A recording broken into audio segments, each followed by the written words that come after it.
Di dalam ruang kelas, teori-teori besar tentang masyarakat, perubahan sosial, dan keberlanjutan disampaikan lewat lembaran jurnal dan presentasi.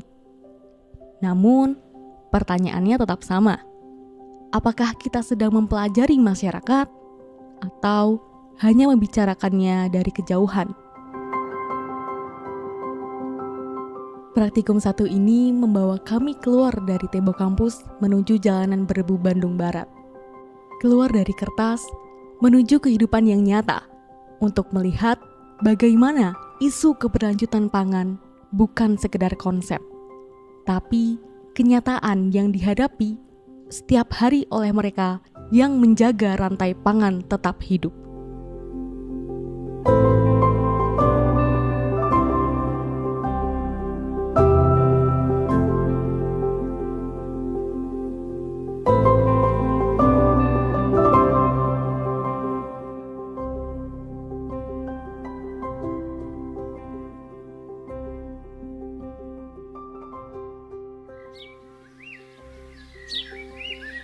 Praktikum 1 itu menjadi sebuah sarana buat mahasiswa PSDK untuk bisa mengimplementasikan apa yang didapatkan selama perkuliahan, kayak gitu. Jadi kalau misalkan kita bilang Praktikum 1 ini menjadi salah satu keunggulan dari mata kuliah di PSDK dibandingkan mungkin tempat lain. Kenapa? Karena mahasiswa bukan hanya dididik untuk menjadi enumeratornya saja atau membuat proposalnya saja, tapi mahasiswa dididik mulai dari membuat proposal, dari aspek substantif sampai aspek teknis, itu semua dilakukan oleh mahasiswa sampai membuat laporannya. Jadi pengalaman praktikum ini akan menjadi sebuah pengalaman yang sangat berharga, bukan hanya secara akademis tapi juga secara praktis bagi mahasiswa PSDK.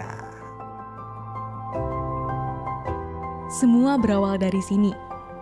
Di antara jadwal padat dan kekacauan pikiran, kami mencoba merumuskan topik yang bukan hanya akademis, tetapi bermakna. Topiknya itu kita di ketahanan pangan. Nah, di sini kami melakukan praktikum 1 dengan judul pengaruh tingkat kepemilikan faktor produksi, tingkat konektivitas pasar, tingkat kohesi kelompok tani, melalui tingkat produktivitas pertanian hortikultura terhadap keberlanjutan pangan di Desa Pasirangu, Kecamatan Cisarua, Kabupaten Bandung Barat.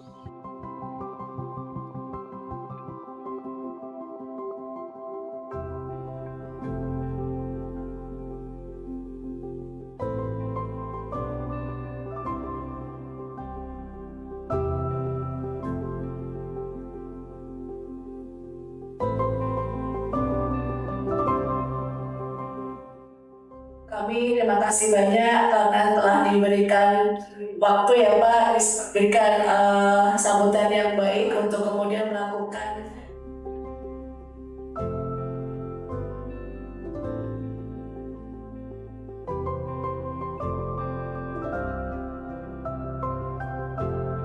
Lalu kalau memang nanti ada sesuatu atau sakit atau enak badan dan sebagainya, komunikasikan kepada dunia.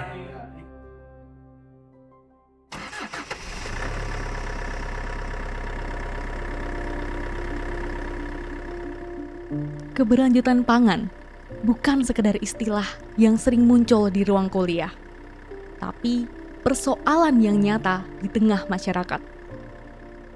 Sejauh mana kita memahami keberlanjutan pangan dari para petani dan bagaimana mereka bertahan?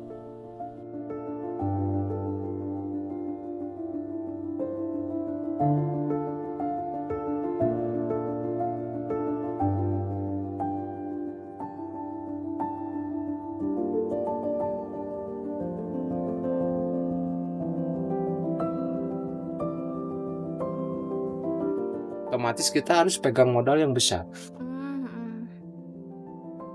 Untuk zaman sekarang petani susah, kecuali yang besar-besar tadi.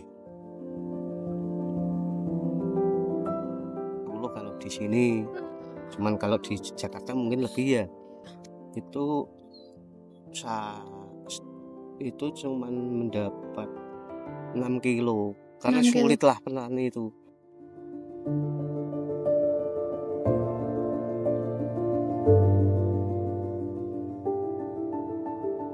Dengan peta Bandung Barat di tangan dan daftar pertanyaan di kepala, kami membentuk tim dan menyusun rencana. Di atas kertas, semua tampak masuk akal. Karena sebelumnya sudah pernah ke uji kuesioner di Magelang sendiri, itu saya merasa kayak di Magelang itu luas lahannya tuh sangat sempit, sehingga mobilisasi dari rumah ke rumah itu sangat dekat. Sedangkan kalau di realitanya gitu ya, di desa Pasir Langu ini agak jauh karena luas lahan yang mereka miliki itu sangat luas. Jadi benar-benar beda gitu ya, saya melihat ekspektasi dan realitas saya di sini. Di tengah hamparan lahan subur dan udara pegunungan yang segar, kami bertemu para petani, penjaga pangan yang bekerja tanpa henti. Mereka tak tercatat sebagai pahlawan, tapi tangan mereka lah sayuran di meja makan kita berasal. Waktu uji kuesioner juga dan juga saat di lapangan ternyata mengalami kondisi yang berbeda antara di Magelang maupun di Bandung Barat seperti itu. Dan waktu di Bandung Barat itu sendiri kita melihat bahwa oh ternyata di sana itu nggak ada kelompok tani nih, banyak yang nggak ikut kelompok tani dan sebagainya, dan itu kondisinya berbeda dengan yang ada di keseharian kita. Jadi kita sempat bingung nih, kok nggak ada gitu, padahal itu pertanyaan utama kita gitu. Jadi banyak sih hal-hal yang baru yang kita temukan dan jadi tantangan saat ada di sana. Konsep partisipasi berubah makna ketika kepercayaan harus ditumbuhkan perlahan lewat obrolan di pematang sawah atau jeda panen. Konflik kecil muncul di antara kami. Ada kejadian yang bikin aku benar-benar kaget. Karena waktu tadi aku praktikum itu, waktu wawancarain salah satu responden yang aku wawancarain itu, kayak tiba-tiba ada, itu kan respondennya lagi fit call sama suaminya. Karena aku wawancarain ibu-ibu, dia lagi fit call sama suaminya. Terus waktu aku tanyain tentang pendapatan itu masih aman. Terus waktu tiba-tiba aku nanyain tentang tabungan tuh mas. Nah tiba-tiba suaminya ngomong, apa tadi kamu nanya tentang apa? Terus aku jawab, tabungan pak gitu. Terus habis itu bapaknya, loh kamu ini nggak diajarin etika ya? Kenapa kamu nanyain tabungan? Ini privasi bla bla bla. So kayak pak mohon maaf memang ini kuesionernya begitu, dan kami akan mengukur kesejahteraan petani melalui pertanyaan yang sudah kami susun gitu. Terus bapaknya kayak, sama aja itu tidak beretika. Kamu harusnya sebagai mahasiswa tuh tahu etika yang baik mana, yang buruk mana. Harusnya kamu nggak nanyain kayak gini, nggak nanyain privasi gitu. Ilmu sosial tidak pernah netral. Analisis tak lagi sekedar grafik. Di balik angka-angka, ada kisah yang tidak bisa direduksi menjadi tabel.